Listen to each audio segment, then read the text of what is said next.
When I was a child, I believed one simple rule about money. Save it, protect it, never let it go. That belief came from everywhere: school, family, society. But my grandfather, he never said that. One evening, I asked him directly, "Grandpa, everyone says saving money is important. Why don't you talk about saving?" He didn't answer immediately. He looked at me for a long moment. Then he said something I never forgot. "Because saving money didn't save my life." That sentence shocked me.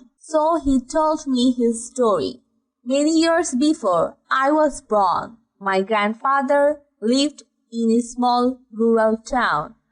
He wasn't rich, he wasn't educated, and no one expected much from him. People said he talked about big dreams, but took very little action. Every afternoon, he sat outside his house, watching others go to work. In his mind, he always said the same thing: "One day, I will do something big." But life doesn't wait for one day. Money was always short. Food was limited. The house needed repairs. Inside the house, my grandmother worked quietly every day. One evening, she finally said something simple but heavy. "Dreams are beautiful," she said, "but dreams don't feed a family." That sentence stayed in my grandfather's mind. For the first time, he felt uncomfortable with his own dreams. But still, he didn't change. Change came later, when life pushed him to choose between dreaming and acting. After that conversation, life didn't change overnight. Bills didn't stop. Hungers didn't wait. And responsibilities didn't disappear. A few weeks later, one evening, he saw his young son standing quietly in the kitchen. The cupboard was opened. There was nothing inside. No bread, no rice, no food for the night. That was the moment my grandfather felt real fear. Not fear for himself, fear for his family. That night, he didn't sleep much. For the first time, he understood something clearly. Dreams without action are just delays. The next morning, he made a decision. He stopped waiting. He stopped hoping. He went out to find work. The work he found was not easy. Long hours, hot sun, heavy tools, his back hurt. His hands became rough, but at the end of the day, he came home with a few coins. It wasn't much, but it was honest. Days passed. Money came in. Money went out. Food was bought. Food was finished. Medicine was needed. Clothes were needed. And still nothing stayed. That when my grandfather realized something painful, working hard was helping them survive, but it was not helping them move forward. One afternoon, while resting near a small village store, he overheard a conversation. They were talking about money. "Save enough," one man said, "and you will be safe." Those words stayed in my grandfather's mind. That night, a new idea started forming. The idea of saving money stayed in my grandfather's mind. He believed maybe this was the missing piece. Not dreaming, not just working, but saving. One evening, he came home with a simple glass jar.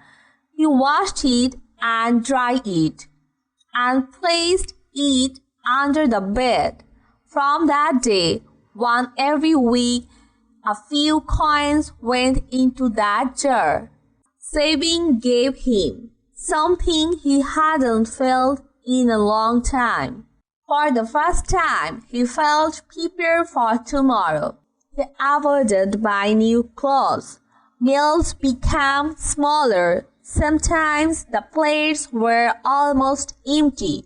But the jar kept filling. After many months, the jar was full. My grandfather felt proud. This was safety. This was discipline.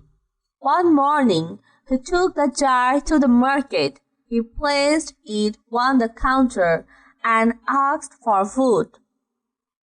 The shopkeeper counted the money.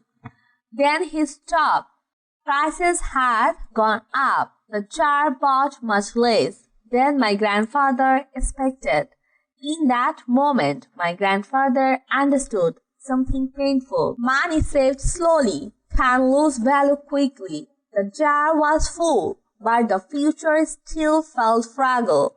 That evening, he sat outside the house quietly. He watched his neighbors walk by. Some carried eggs, some carried meals. They didn't look rich, but they didn't look afraid either. And that's when a new question formed in his mind. What if money wasn't meant to sit still? What if money was meant to move, work, to grow? That question stayed with my grandfather.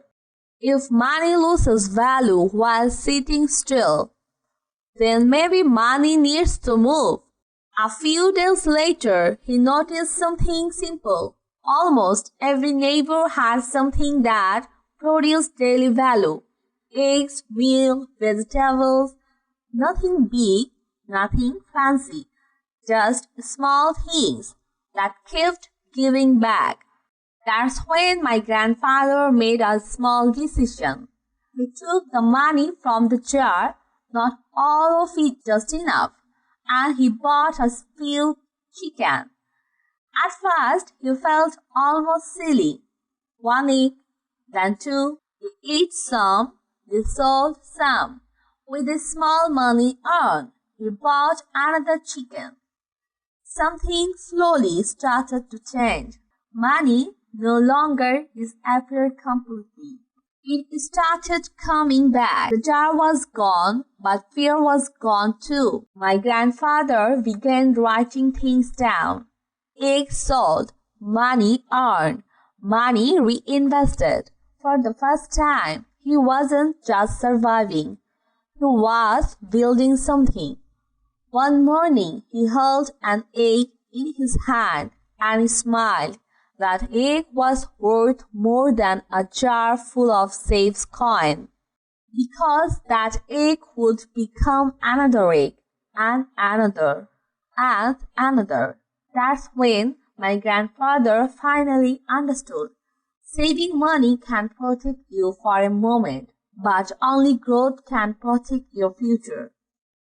After finishing his story, my grandfather looked at me and smiled. Never just save money, he said. Make money useful. You don't need to start big. You just need to start smart. Because even a small step taken in the right direction can change everything. In this story, Help You Think Differently support us by liking and subscribing. Goodbye.